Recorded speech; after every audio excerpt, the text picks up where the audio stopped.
செந்தில் பாலாஜி தாக்கல் செய்த மனு மீது ஜூலை 12ஆம் தேதி உத்தரவு பிறப்பிக்கப்பட்டிருக்கிறது.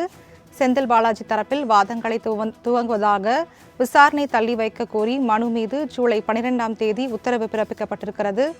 திமுக முன்னாள் அமைச்சர் செந்தில் பாலாஜியின் நீதிமன்ற காவல் 45வது முறையாக நீடிக்கப்பட்டிருக்கிறது.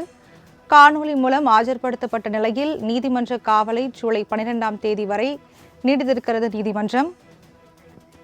இது குறித்த கூடுதல் விவரங்களை வழங்குவதற்காக கிருஷ்ணமூர்த்தி நம்முடன் இணைப்பில் இருக்கிறார். வணக்கம் கிருஷ்ணமூர்த்தி, விவரங்கள் என்ன பதிவு பண்ணலாம்? வணக்கம்.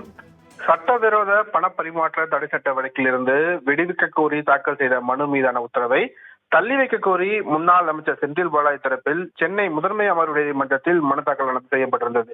அதில் போக்குவரத்து துறையில் வேலை வாங்கி தருவதாக கூறி மோசடி செய்ததாக தொடரப்பட்டு சிறப்பு நீதிமன்றத்தில் நிலுவையில் உள்ள வழக்கின் விசாரணை முடியும் வரை அமலாக்கத்துறை வழக்கின் விசாரணையை தள்ளி வைக்க கோரிய மனுவை தள்ளுபடி செய்த உத்தரவை எதிர்த்து மேல்முறையீடு வழக்கானது விசாரணை சென்னை உயர்நீதிமன்றத்தில் நிலுவையில் உள்ளதால் தீர்ப்பினை தள்ளி வைக்க வேண்டும் என்று கோரப்பட்டுள்ளது.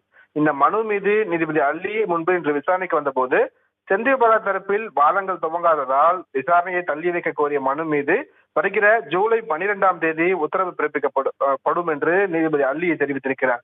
மேலும் செந்தில் பாலாஜியின் நீதிமன்ற காவலானது இன்றுடன் முடிவடைய உள்ளதால் சென்னை புழல் இருந்து காணொலி மூலமாக சென்னை முதன்மை அமர்வு நீதிமன்றத்தில் முன்னாள் அமைச்சர் செந்தில் ஆஜர்படுத்தப்பட்டார்.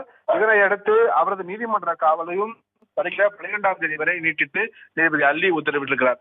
இதன் மூலம் 45வது முறையாக செந்தில் பாலாஜியின் நீதிமன்ற காவலானது நீட்டிக்கப்பட்டுள்ளது குறிப்பிடத்தக்கது. மோகனப்பிரியா,